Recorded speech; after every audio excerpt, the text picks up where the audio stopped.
Other than, I will note, and we'll remind you again of this when we get to the district, Dave Barranco is unable to be with us today, homesick, so hopefully he recovers quickly.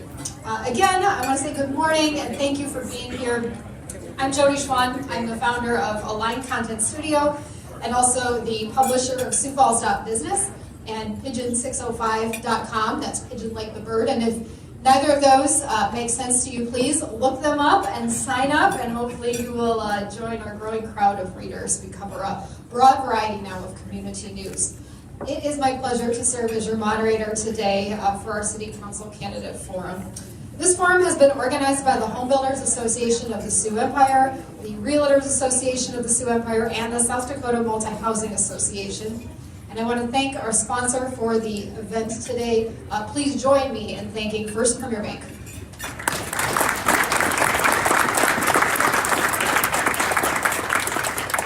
Thank you, First Premier. As I mentioned, the Home Builders is live streaming our conversation today on Facebook, so welcome to all of you watching us either live or in replay on Facebook. We appreciate you joining us. This forum is part of these three organizations' efforts to help voters make informed decisions for the upcoming Sioux Falls municipal election on April 12th. In addition to the office of mayor, there are 4 council districts up for election.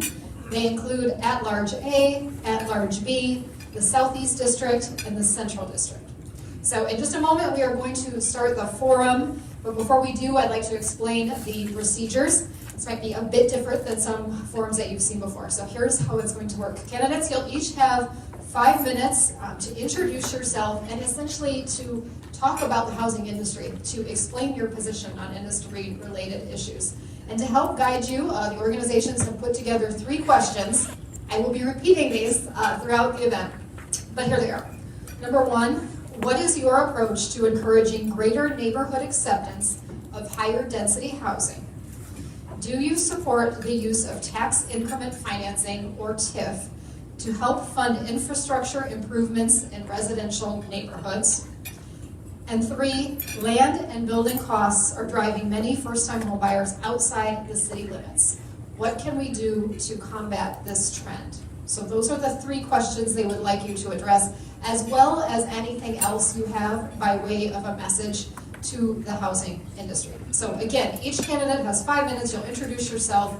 You'll discuss your position on these questions. We do ask that all of you in the audience remain quiet throughout the forum and to please silence your phones. Candidates, there is a timekeeper standing in the back, and they will have signs to let you know how much time you have left so that you stay on track. And I will be watching them as well, and I'm sure I won't need to say anything because you work that out between the 2 of you.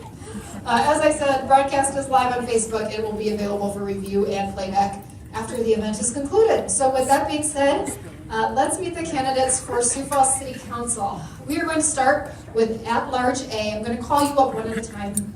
3 candidates are running for At-Large A, and they include, in order of their petitions filed, Sarah Cole, Bobby Andera, and Janet Brecky. So we will start with Sarah. If you could just come up and stand right next to me. I will hand the microphone over to you.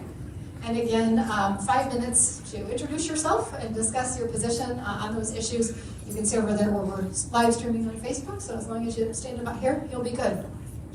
The last question, you bet. Okay, so land and building costs driving many first-time homebuyers outside the city limits. And what can we do to combat this trend?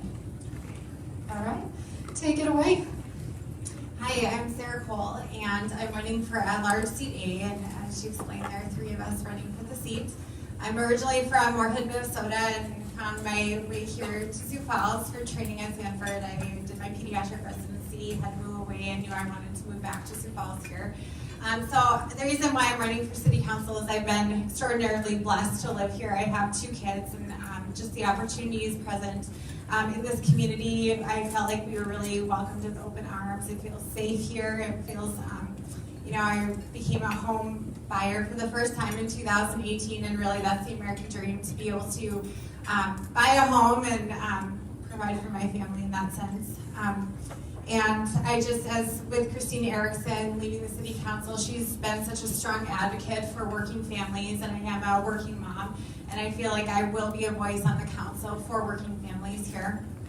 So in terms of how it relates to housing, my approach to encouraging greater neighborhood acceptance of higher density housing. I think really just getting individual neighborhoods involved and discussing some of the ways, that I've lived in higher density housing. I currently am renting a townhome, and I am always an advocate for higher density housing. I think here we have a housing shortage, and with us trying more people moving into our community, which is a great thing, that we need to be able to accommodate that growth, and it takes working with the city at the state level as well as developers here to be able to meet that growing need. I think that ways is just to help with that, get neighborhoods involved, and as well as I think there's ways that you can create barriers such as trees and green space, and I think that there is kind of a negative stigma associated with high density housing, and I think that we need to be more encouraging of it. I definitely support the use of tax incremental financing to help fund these infrastructure improvements within our community. I think it's a great way to revitalize certain areas of town that otherwise would not be revitalized without TIFs. And then land and building costs are driving first-time home builders outside the city limits, and how can we combat this trend? So I would say that unfortunately the price of land is going up, the cost of materials is going up, and I know that Christine Erickson has been working closely with the mayor in this home action plan to provide housing. And if there's any ways that we can incentivize new home buyers, that would be wonderful. I know property tax has gone up in Minnehaha. I've heard that from going door to door to visit with different voters, and that's been a major concern. I think looking at ways that we can restructure to drive down some of the costs. But it definitely is a challenge, and I think it requires a team. Just like 8 council members are representing 200,000 here in the community, it requires going to specialists who, like realtors in our community, who are truly ambassadors, and welcoming some of these people that move here to the community, and working closely with realtors, developers, and others who are experts in this field to come up with practical solutions for our community to encourage that. So thank you.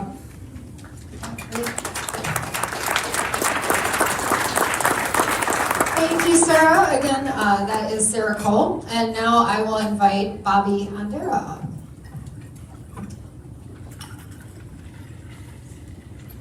She had a good idea. You can take the podium, then you've got your questions, and it can be a little hard to remember. So hi, everybody. I'm Bobby Andera. I have lived in Sioux Falls for about 18 years. I'm a South Dakota native. Grew up in Parks in South Dakota. I don't know if any of you have grown up in Parks in South Dakota, but it's a great place to grow up. I'm a veteran, United States Air Force veteran. Served for 6 years, saw all of San Antonio, Texas. I never went anywhere. But really glad to be here. Thanks for coming out today. The other thing is that I have a little bit of a different view on everything as it relates to how the city's growing. I really feel that the city is just catching up, right? So for 5-6 years, there wasn't a whole heck of a lot of growth. And now it's all coming in one big bolus. So I take that into consideration as I look at these questions. So first question, what is your approach to encouraging greater neighborhood acceptance of higher density housing? Well, I believe that we need to get all of the neighborhoods involved, wherever this is, whether it's downtown, outside of downtown, wherever it is. We need to build a brain trust of people. Everybody has great ideas. Some of them work, some of them don't. But if we engage our citizens, we can find the solutions that we're looking for. So what I would suggest is engaging the citizens, engaging the experts, getting groups of you together and giving us suggestions as well. That's the only way we're going to be able to do this. A lot of people come in, they get their house, and they don't know anything about what you guys do. Nothing. They don't know what types of things you deal with every day, the hurdles that you have to jump through, the regulations that you have to jump through in order to seal a deal. So it's important to get the community engaged. Next question, do you support the use of tax increment financing to help fund infrastructure improvements in residential neighborhoods? Absolutely, I do. Absolutely. Now, of course, they need to be used appropriately and fairly across the board. You know, when you can spread out, you know, getting that loan per se, when you can spread that out over a period of time and then get that bolus at the end of that payout, that's awesome. Because what that does is that helps our developers, that helps you know, people coming in by keeping the costs low as well. So I absolutely support that 100%, especially when we have buildings going up, maybe even downtown growing vertically. I know that's been talked about a lot, and I agree with that. Growing vertically also is something that we should be considering, because in those high density areas we need places, and a lot of times when we get people coming in from the big cities, they want to live downtown. They want to live where the action is. So that's something we're going to have to consider as well. Third question, land and building costs are driving many first-time homebuyers outside the city limits. What can we do to combat this trend? You know, I'll tell you, I live in McKenna Park. My house value has gone up, I mean, double. You know, my taxes are going up. You know, can anybody say hyperinflation? This is a problem.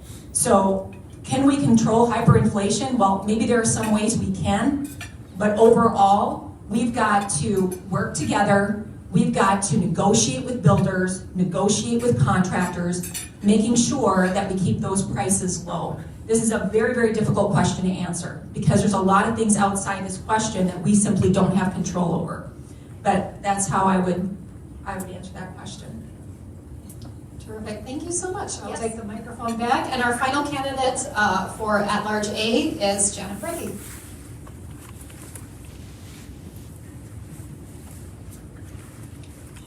Thank you, everyone, and thank you for having us. This is a marvelous audience for us and a huge opportunity, and I enjoyed it the last time I ran, and I'm really happy to be here today. I'll just give a brief background. I know a lot of you. I think at this point in my life and in my career, I would say I have had a love affair with the city of Sioux Falls. My entire professional career, in one way or another, you know, has been doing something that advances the interests of the city of Sioux Falls, starting with when I was a prosecutor during a period of time when sexual abuse and domestic violence came out of the closet, and I was the only female on staff, and most of the victims were little girls. I was a crime-fighting, mean, scrappy woman back then. Now I'm more mellow and tame, but that's what was needed at that time, and that's how we handled it at that time. Then from that position, I went to the city attorney's office, and actually at that time there was no city attorney's office. I was the first full-time city attorney. There were 3 part-time city attorneys, which they actually phased out. For 18 years, that office kind of built itself around me. I'd start the things that they wanted, like started with code enforcement and being legal advisor to the police department, and then as the programs would shift to the city attorney's office taking on more responsibilities, you know, so they would give those to me, and then we'd hire another attorney and they'd handle the things that I already figured out. So that has helped me have a really insider information on really every aspect of city government in the city of Sioux Falls. And then followed that with a journey to private business ownership. I owned Honey Baked Ham and operated it for 14 years, and that was my little love gift back to the city. I think it's a little gem, and I'm glad that's still doing well. And then after I sold it, just wanting to give a little more back, watching the city grow, seeing those things that weren't happening that I thought we needed. One of them is long-range planning. That's not really on the question today, but I do think we need a master plan for the city with a single vision by the city and the city council and the mayor. So to answer the questions, I'll just start with the density question. And I really think it's the whole bigger issue of the affordable or the accessible housing issue. And what I want to view that whole discussion with is the lens of, you know, creating multiple opportunities for home ownership, pathways for home ownership. And that's, in order for that to happen, we have to come up with a multiple approach. We need small home communities. We need tiny home communities. We need, you know, zoning for those things. We need more condos, more townhomes, and more ADUs. We need those, you know, accessory dwelling units, and that all evolves around your density question. Yes, we need to be more dense. It's also why I'm promoting development of the core and infilling, the neighborhoods in the neighborhood revitalization program. We do need to be more dense. It is going to be a little controversial at first, but it will be more affordable. Like an ADU would be affordable home for someone, and for any of you that don't know what that is, it's like you could build in the core area, and maybe you build a new garage, and then be able to create a one-bedroom open flat above the garage and actually rent that out to someone. You are putting more things, and we get away from that luxury size of lots, but there's a lot of demand for that, and it's being experimented with in other parts of the country, and it's going very well. It's just trying to get more people on that square foot, and I think that ties in directly with affordable housing issues. So for me, again, the lens will be looking at it through creating pathways for homeownership, because that will create opportunities for people to step up and step up out of poverty. I'm not a fan of huge apartment complexes. I think we've learned from the coast that that's just a way of, those will eventually deteriorate and turn into your slums and ghettos. So to the extent that we can avoid that and do other things and have those reasonably sized and spread out, I think would be great. The TIF, the answer is yes, absolutely yes. But I think there's other things we need to be looking at as well. We need to be looking at housing bonds. We need to be looking at housing fees, like when a large company comes in, you come up with a formula for the first 5 years, 2% of the profits, go into a housing fee. We need to look at all of those kinds of things, and also we even need to look at company-owned housing. That's another we need to look at. I'm running out of time. As to the driving costs and property values up, I would say simply there needs to be discussions about deregulation, and that property tax issue, that's the state's issue, but the deregulation issue, we have some of the highest platting fees in the region. And I've not been able to figure out why we're continuing down that path. So I just would circle back to, what we discussed about the pathways. It goes right back up to, the density, and the density is something we need to wrap our arms around to get away from the urban sprawl. Thank you, Janet, and thank you for your service. We will move on now to at-large B.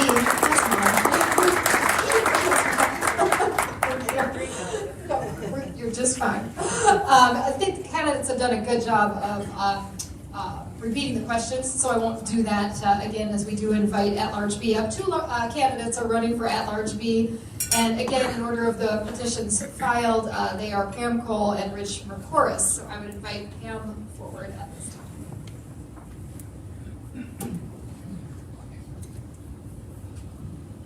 Well, thank you so much for everybody being here today, and to all of the sponsors. It's really great. I had a wonderful time visiting with many of you before this started, and I hope to meet you all individually later. A little bit about me before we get into the questions. I've lived in Sioux Falls for about 7 years. It'll be 7 years in May. My daughter and I moved here following a divorce, and we needed to rebuild our lives. So that's why we came. We came from Brookings, where we lived for 20 years. Had 3 children there. All my kids are now adults. My husband Mike and I have 5 adult children. A little bit about my background in Brookings. So I had started as a PTA mom when my kids got into school, and I had my own business as a graphic designer for 8 years. I did some of the very first websites in the state, actually, with Good Samaritan and Herald's Photo and Andera at the time. So one of my clients was the city of Brookings, so I was really tied into that and hired SDSU students as interns. But alongside with that, I saw public service that was a very necessary and needed thing to come from me. My dad had served on the school board in our little town in northeastern North Dakota, and I heard that call. So I ran and served in the Brookings School Board for 6 years. And during that time, I took notice of what was happening at our state legislature. So I decided, why not run for the state legislature and help serve there? So I had a primary, and I won a seat in the South Dakota State Senate. And back in the day, 12 years ago, there were 15 Democrats and 20 Republicans. So I come from that meeting in the middle, working on things in the middle. In fact, Scott Heideprum was he was the leader of the minority party, and he had actually been a Republican prior, and then Dave Knutson was the majority leader, and he had actually been a Democrat before. So, I've come at this with a lot of looking in the middle and actually solving problems and knowing how all of these layers of government work. So I bring that experience to the table. A little bit about my current position. Right now I work as a nonprofit consultant. I had gone back to school in my 40s for a history degree and nonprofit management minor. So kind of blending that all with my prior work. Currently I work for the Nordland Heritage Foundation on Augustana's campus and work with 4 older buildings to get them moved so we can make way for progress. Now that's a good segue to what I currently do also for the city. Is I've been on the Historic Preservation Commission for roughly 5 years. Now, the Historic Preservation Commission might be a bad word for some of you in here, but I've always looked at it as I'm not a purist. So when we look at things like when Raven Industries needed space, we converted that. I was the one that pushed for that to get that in place. So my family, Mike is my husband and 5 adult children, and my daughter, Rosie, she just started at the housing partnership here in town. So I'm really proud of the work that she's doing and learning to help bring about these changes. So getting to the questions. So when we look at density issues and we want to maximize our spaces, my background on historic preservation is a really great background to help with that. So I kind of look at this gap teeth. So when we have these areas downtown, and in the areas that we're studying on Minnesota, and then into that from 8th and Railroad over to Cliff, we really need to look at maximizing those spaces. So I will know how to do that, and I believe we need to work on that density issue and then smartly expand. The second one has to do with TIFs. And I don't think that Sioux Falls has overused TIFs at all. I think that they've done that in a really great way. But I think we can solve some of our other issues using TIFs. So when we look at workforce support, we need to build grocery stores, we need more affordable housing, and we need to build grocery stores. Or did I say that? Grocery stores, affordable housing, childcare. So these are all businesses, right, that we can work on. And the government plays a role with incentives, programs, grants, etc. I have 15 seconds left. And the last question was, what was the last question? Had to do with the growth outside of Sioux Falls. Oh, outside of Sioux Falls. So I think we just have to do it all. I mean, the larger apartment buildings, we need those. We need everything. So we need to solve all these problems. And I can help you. Thank you. Thank you, Pam. I appreciate all the candidates being respectful of the time. Thank you. And as mentioned, you will have an opportunity to visit one-on-one with them after the forum. Second candidate in at-large B is Rich McCorris. Good afternoon, everyone. My name is Rich McCorris. I have a wife here in town, special education teacher, and we have 3 children. Really excited about the opportunity to run for city council. The last decade I've been working on issues of housing, childcare, transportation. And as I approach these issues, I look at them as a collaborative opportunity of nonprofit, business, individuals, and government working together. And in regards to the housing issues, I'm going to kind of tie it all together here. High density, number 1 issue in neighborhoods is this. We've got to have earlier engagement with the neighborhoods from elected officials. We go from the planning commission to the city council. The neighborhood doesn't show up until the first or the second reading, and then everybody's temperature gets really high. We've got to have elected officials in those neighborhoods earlier knocking on those doors. I learned a lesson from Kermit Staggers years ago. Didn't agree with everything about Kermit, but Kermit went door to door. And he gained the respect of neighborhoods. They had an opportunity to talk about those issues sooner. So I would prioritize, let's get into the neighborhoods, talk to them about their concerns, and lay forward them the data of why going more dense is a good idea. In regards to tax increment financing, this is a great tool for 2 reasons. Number 1, it doesn't take away from existing government revenue.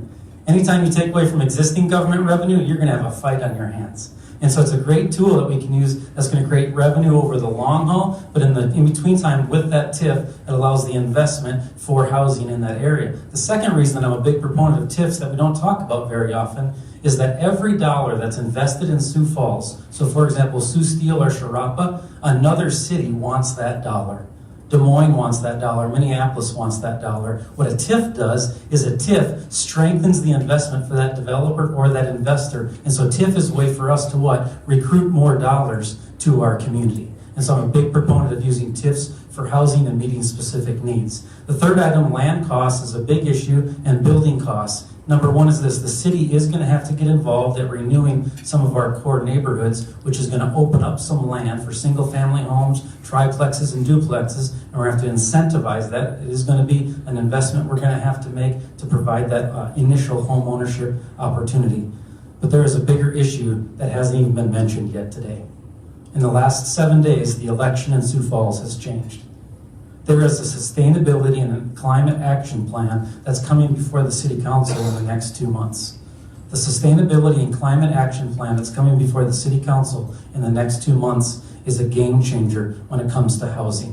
Whenever we set goals regarding lowering emissions and things like that, we need to have a community discussion about the problem and what we agree on, because that plan could change building codes. When you change building codes, you change housing costs. And we can talk about electrifying existing residential and requiring future residential to be electrified, but those costs increase. And here's one argument you're going to hear: oh, over the long haul, it's cheaper, but there's some upfront costs. The National Home Builders Association readily admits that electrifying doesn't get cheaper over the long haul. It actually costs more to electrify over the long haul. Studies they've done in Detroit and Minneapolis. I wanted to share this with you directly because I want to bring it to your attention. I want to encourage you. You need to look at this plan, and you need to contact city officials, city council, and you need to engage on this front. I'm not saying I'm opposed to climate action. I'm saying I'm for it. I'm saying we need to engage on this discussion in 2 areas. Number one, what do we agree on regarding the problem of climate in our community? Number 2, what's the implication on building codes, and how's that going to impact housing, which is a crisis right now at this time? So I'd really encourage you to engage on that issue. When you look at candidates, I'd encourage you to look for candidates that have experience and are ingrained in the community, that want to bring people together to solve solutions. And I hope my past experience shows that I'm a person that will do that. Thanks.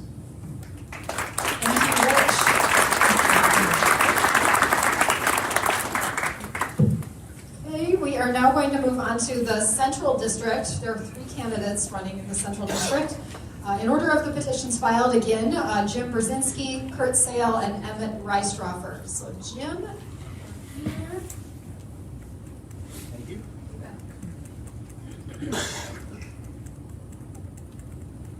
Excuse me, my throat's a bit dry. My name is Jim Brzezinski. I'm a pharmacist. I originally come from Chicago.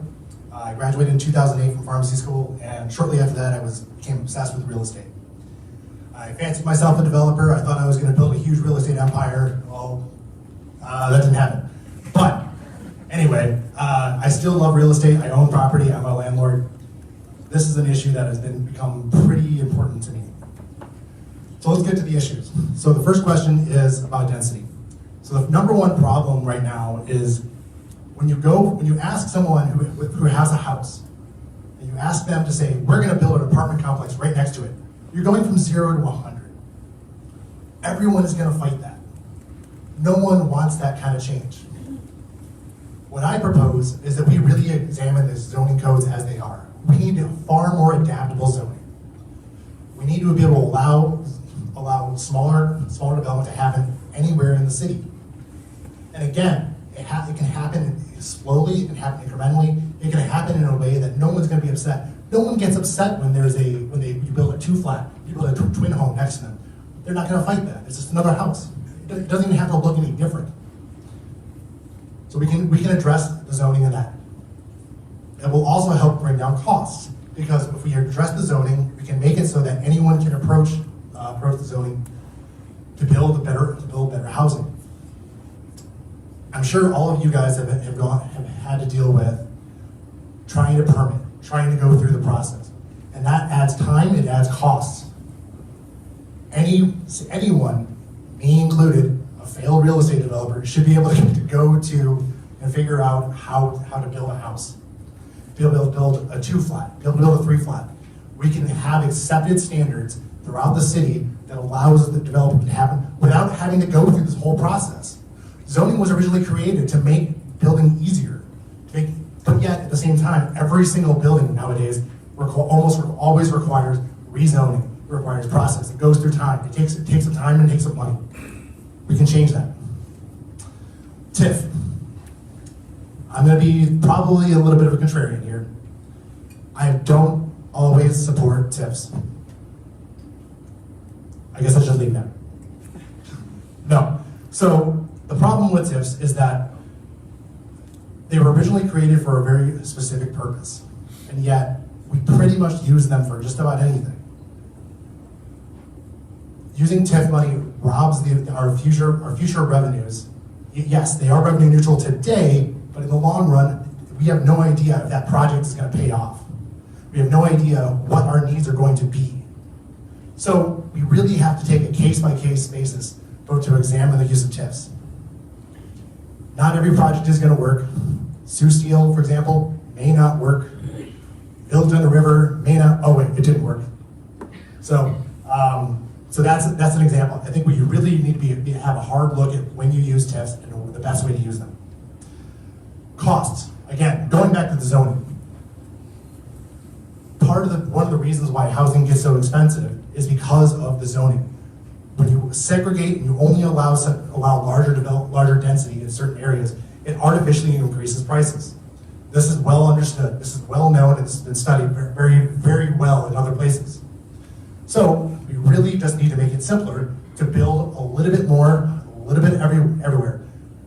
Large apartment complexes are great. I grew up in one, and that's fine. However, that's not alone going to solve our problem. If you look in history, when was the biggest decade of growth in Sioux Falls history? 1910 to 1920. It grew by almost 100%. And this was before we had all of these rules. We were able to grow, we were able to do this because we had the ability to let the market work.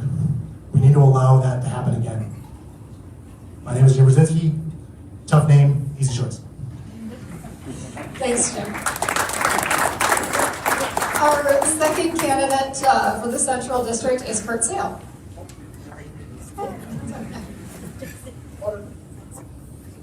Okay.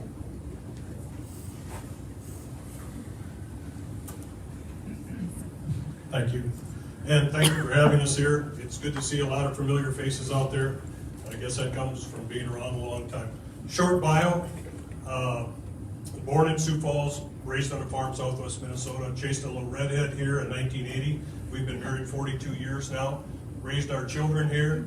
All three of my kids work in the Central District, two at Sanford, and my son is some internet entrepreneur. I'm not quite sure what he does, but he makes money. The reason I ran is I want to get back to this community. I want to make it a place that my grandchildren can be here and have gainful employment. So after 20 years in the fire department, I got out of that, got into the insurance business, got on the council 4 years ago. So a couple of the things that I'm going to bring up to talk before I get right to the questions. We, as a city council, last year realized there was an issue with regulatory oversight, and we established a new committee. And we put Christine Erickson and Alex Jensen had a lot of meetings, and it's continuing to go on. It's kind of been on a pause right now because of what the state is doing with their housing fund money. We all know there's $200 million out there. They're playing football, political football with it right now. We want to get our fair share in Sioux Falls. Hopefully, sometime Thursday, Friday, Saturday, whenever they get done, we can figure out how much of that's going to come to Sioux Falls and how we can allocate it. And we go to the TIF part of that.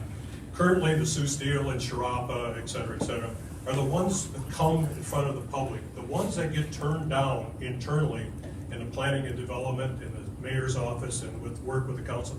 There are a lot of them that get turned down because they are not right for us. They don't work financially. So we don't even see them as the public on what could be the TIFs that don't qualify. So I've been supportive of TIFs. And when it goes along with that, the TIFs that are being talked about now for housing would include if you are going to plot out Kurt and Tammy's development, 160 acres of land, so much of that would have to be affordable housing to qualify for a TIF. Along with that, there's $8.5 million that the city has designated right now towards housing. Some comes from HUD, some comes from affordable housing, but it's about an $8.5 million plus into housing that the city of Sioux Falls and the council has adapted. Density, let's talk about density for a minute. We all know that as the urban sprawl goes, if you're living all the way down by Harrisburg and you're working at Sioux Valley, that's a long haul. You want to live where you work, most people. So density is going to have to happen. Along with that, it has to be planned. There are parts of this city that over 50% of the neighborhood is rental housing. There's also parts of the city where there's huge blocks of vacant houses right now. So one thing that I started last year and we renewed is the fees for vacant housing. Right now there's 41 on the vacant housing rolls. We estimate that could be up to 3 times that many vacant houses in Sioux Falls. So we've upped the fee for $1,000 a year. In historic districts it's $2,000, and it ratchets up for $1,000 every year. So for new realtors in town or here, what it means is that could be another 120 to 150 houses on the market, which I think we probably all need right now, is houses on the market. So that's one thing. I skipped all over, I'm sorry. So a few of the other things I'd like to tell you that the city council that I've championed, we've done some affordable housing issues for police fire right now. If you're a realtor, go on the city's website, go under planning and development and look for the police fire public safety home buyers program. They can get up to $20,000 to buy a home in the core area of Sioux Falls. It's a great program. It's worked in a lot of other cities. I started it. The council unanimously put it through. It's going to be a great program to get those people inside Sioux Falls. Because if you have a cop living next door, the chances of a crack house 2 doors down, they go down way down. So look on that. Also, another thing that we've done to try and make sure that this is a community that everybody can live in, we have a senior citizen and disabled property tax rebate just freshly passed by the council. So you can qualify for the state's property assessment freeze. If you qualify for that, you contact the county auditor in your district with Lincoln or Minnehaha County, sends it over. The city will rebate you up to $500 of your property tax. And let me tell you, as we're all getting our assessments this year, property tax rebate is going to be a huge thing for our community. So I'm Curtseal, Central District. Thank you very much. Thank you, Kurt, and thank you for your service. And our third and final candidate for the Central District is Straffer.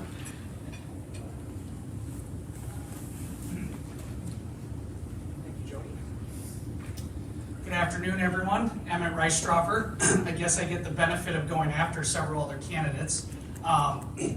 So, who I am, I grew up in Sioux Falls. Started off at Starlight Estates, mobile home park on West Burnside. I think I've seen the good and bad that life can throw at us. Went through some troubles as a youth, and it really took a village to raise me. I have Sioux Falls to thank for my successes now as an adult. I'm a business owner, both small and I believe big. I started Sioux Falls Pedicabs last year, which is about as small as it can get. I was the guy pedaling around downtown, giving people rides to the concerts at the Levitt. Maybe make $100 on a good day, and really did it just to have fun and to give back to the community. And I am also a founder and now the chief operating officer of South Dakota's largest cannabis company. We've obtained more than a dozen licenses across the state. So I was one of those young people once that left Sioux Falls to go seek an opportunity. But then I came back for opportunity. I went off, I wanted to be part of this exciting emerging industry in other states, help legalize cannabis. Some people have warned me, don't talk about this when you're campaigning. But here's the deal. It's a part of my story and who I am, and I've had to overcome not just personal challenges when I was a kid, but then professionally when I had to convince people why ending prohibition is the right move and why we can get some tax revenue to pay for a lot of things by taxing and regulating something that's in our community. So whether you like the cannabis issue or not, I really implore you to consider that journey I've overcome. It's been a 10-year journey. I've gone across the country. I've helped form some of the biggest companies in that industry. and it wasn't easy. And then I came home to try to work on it here. So now, why did I decide to file for city council at the last minute? Actually, largely because of housing. I have so many friends that are living 2-3 people in an apartment. Friends my age, with or without college degrees. It's affecting everybody. In my district specifically, where I grew up and where I moved back, we have neighborhoods where the poverty rate is 3 times the national average. So really, my campaign is about this tale of 2 cities, but I believe in that one Sioux Falls vision. I think we need to build bridges and get there. Right now, when we talk about these incentives, we have so many tools at our disposal to help address these issues. I was literally up till 3 a.m. last night reading that Augustana report from last year that outlines this issue in great detail and offers 20 different suggestions on what we need to do. So my challenge, and to the other candidates in the room, if I don't get elected, my challenge to whoever gets this job, let's take these solutions and recommendations given to us by the people who have studied and put it into policy. Let's not just say let's use TIF for affordable housing. Let's make it a policy that we're going to prioritize using these incentives to address community needs. Not just who's savvy enough and has the attorneys to work through the processes and comes to City Hall and asks for these incentives. I want us to go out there. Let's identify the specific parcels of land where these developments make sense. Let's find out why they're vacant. Why are there 2 empty blocks on West 10th heading into downtown Sioux Falls? That's really the crux of this whole issue to me. And so I'm sorry if I'm not answering your questions directly, but let me use that as an example to try to address all 3. So in that neighborhood, for example, we have the Pettigrew Heights apartments. My friend Pat lives in there. It's ADA accessible. Everyone I asked who lives around there loves it. It has made that a much more beautiful looking block. It gives you a sense of community. And then the next block over, of course, we've got a casino. You see cops there regularly. So it's a work in progress. But what we have to tell neighbors is, here's a project that worked. Those neighbors are satisfied with that. Now we're working through this in my neighborhood at 18th and Minnesota. Full disclosure, the property owner is my business partner.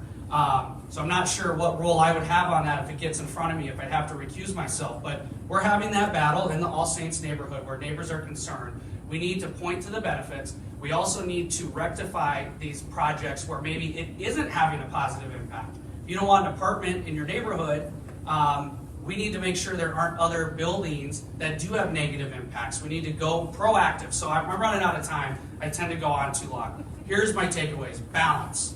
So we need to balance our approach to this with TIF, whatever incentive it is, make sure we're addressing community needs, and then being proactive. Not just letting developers come to City Hall, but we need to go out to property owners and tell them, you didn't know these tools were available to you. The city needs to lead some of these efforts, especially on the West 10th corridor, which I think is the biggest example in my district. And I ran out of time, but it's Emmett Rice Straffer. You can get a hold of me or learn more at voteforemmett.com. Thank you. All right, thank you, Emmett.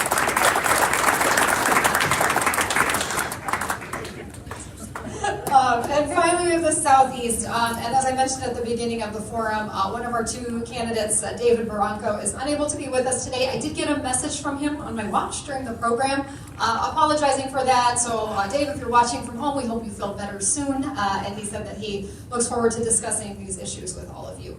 So with that, I will invite the second candidate up, and that is Cody Engel.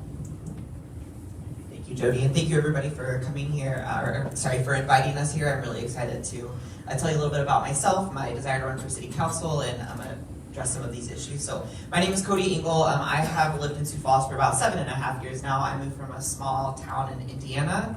We had to bring a tractor to school day, so probably very similar to some small towns here.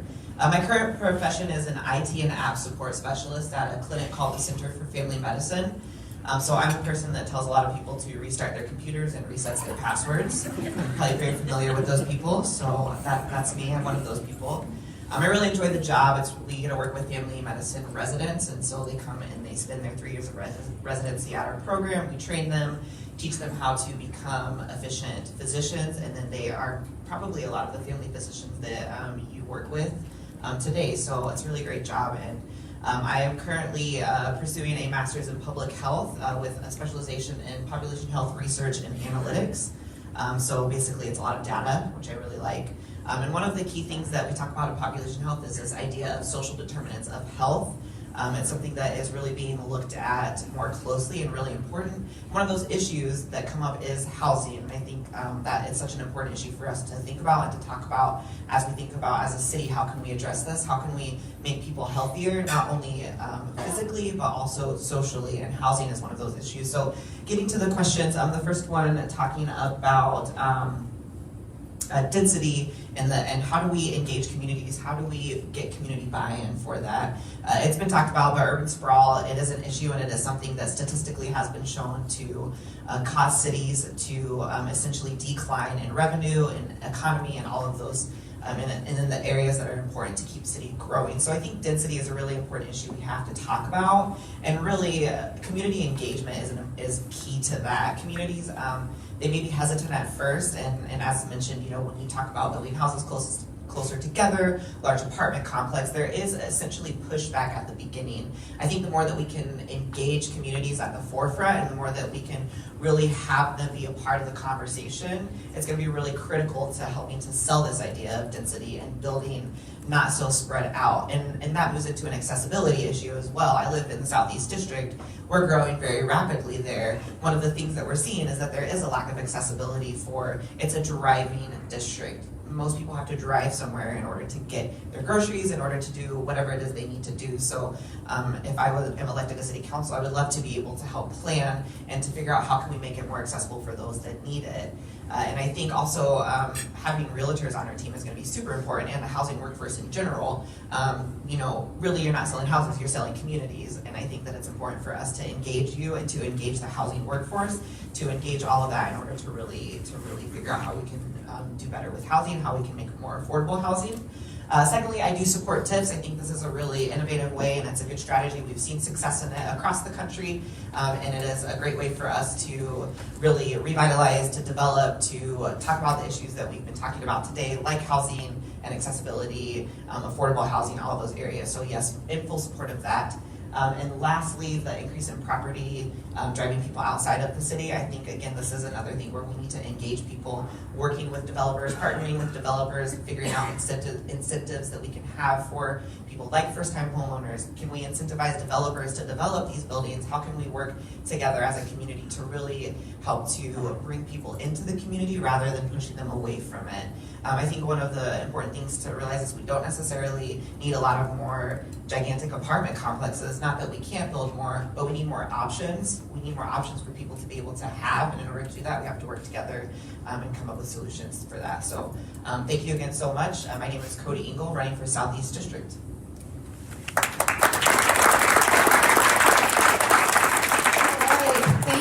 Cody. So that concludes the forum part of your event today, but it does go, I believe, until 1 o'clock. And so while we hope you've learned more about the candidates here over the last hour, we do invite you to stay here to get reconnected certainly with one another here in the industry as well as with the candidates. A couple reminders, the city election is April 12th. You can vote early. I believe that starts a bit later on this month. And then if needed, the runoff election will be held May 3rd. This broadcast here on Facebook will be available as soon as we conclude, so I invite you to share away with that and help the candidates continue to get their message out. With that, I'd just like to again thank our event sponsor, First Premier Bank, and certainly our candidates. We appreciate all of you not only being here, but stepping up, offering to serve our community, and giving us choices. That's what it's all about. So please help me thank the candidates, everyone, and thank you for coming.